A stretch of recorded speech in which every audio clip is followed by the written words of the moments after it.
Millions of American families have lost their homes to foreclosure since the housing bubble burst 4 years ago. Today, President Barack Obama announced an unprecedented $25 billion deal for homeowners hit hard by the housing crisis. News 8's Jenna Traum joins us live now in our studio to break down what this could mean for you. Mike and Martha, the mortgage settlement is meant to bring relief to homeowners across the country, but some say the impact on our community could be minimal.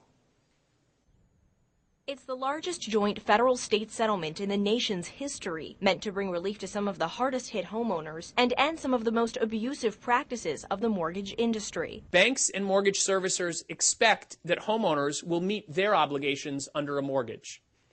Homeowners should have the very same expectation of their financial institutions.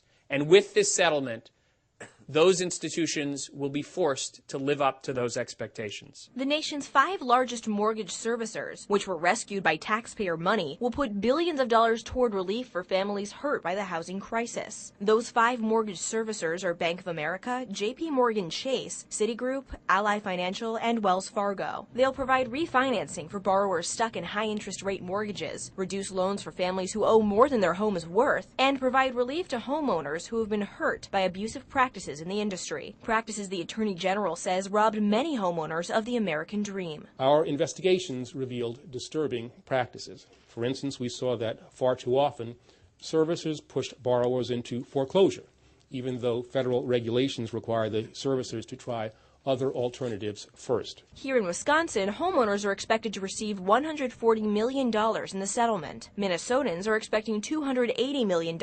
But some people are skeptical about the impact the settlement will actually have on our community. That's because the relief is not available to homeowners whose mortgages have been sold to Fannie Mae or Freddie Mac, which Coulee Cap Community Development Director Todd Mandel says is not good news for western Wisconsin. The majority of the mortgages that are in trouble in our area are Fannie mortgages. In fact, there's a chance the settlement could aggravate the mortgage issues it was meant to solve. At some point, the lenders are going to recover their losses. So, it would not be unusual to see tighter lending practices, less access to capital, more difficulty qualifying to buy, to get a mortgage. So if you ask Mandel, a healthy dose of cautiousness is the best policy. I don't want homeowners to read this and think, yay, my ship has come in, my problems are solved.